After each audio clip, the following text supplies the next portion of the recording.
Welcome to Life Be Life In. This yo host speaking out loud.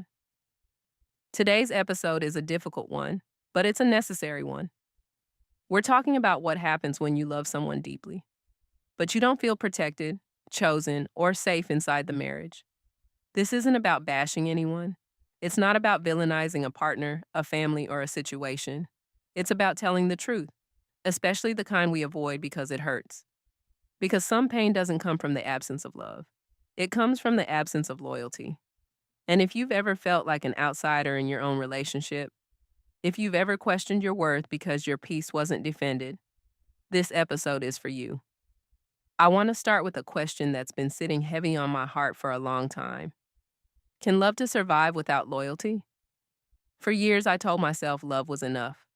I told myself patience would fix things, that understanding would soften the edges, that if I just gave more grace, things would eventually settle. But while I was explaining things away in my head, my body was tightening. My spirit was shrinking. Something in me knew this wasn't sustainable. This feeling didn't come out of nowhere. It didn't start with one argument or one bad moment. It started years ago. And it never really left. The first time I felt unsafe in my marriage wasn't during a fight between us.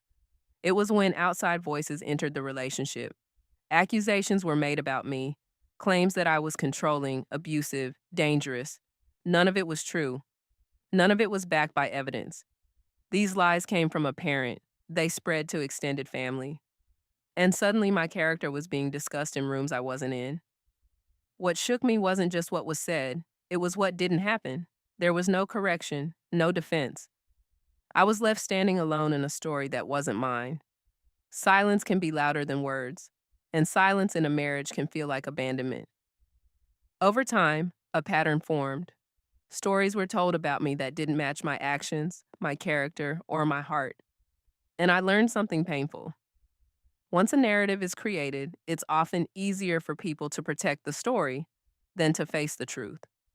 I was expected to ignore disrespect, to be the bigger person, to stay quiet for the sake of peace. But here's the problem. When you stay quiet about harm, the harm doesn't disappear. It just learns it can exist unchecked. I wasn't asking anyone to choose sides. I was asking my spouse to choose me.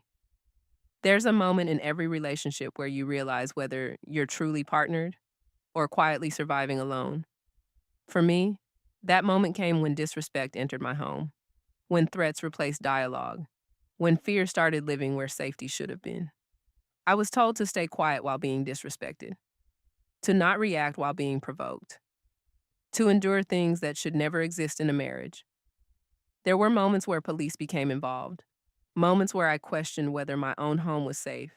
And when your spouse doesn't protect your name, doesn't protect your peace, doesn't protect your physical or emotional safety, you start shrinking. And shrinking is not love. Let's talk about loyalty, because it's often misunderstood. Loyalty isn't about perfection. It's not about cutting off family. It's not about blind agreement. Loyalty is about protection. It's correcting lies when they're spoken. It's setting boundaries even when it's uncomfortable. It's standing with your spouse publicly and handling conflict privately. It's making sure home is a safe place, not a battleground. Neutrality in a marriage isn't neutral. It always costs someone. And in my case, it was costing me. One of the hardest griefs is loving someone who simply couldn't show up the way you needed. I didn't stop loving them. I don't hate them. I understand their struggles, their trauma, their limitations. But understanding someone does not require sacrificing yourself. Love should not demand your silence. Love should not require your fear. Love should not ask you to disappear to keep others comfortable. Grief isn't just about loss. Sometimes it's about accepting what someone was never able to give. If you're listening and this feels familiar, please hear me. You are not crazy.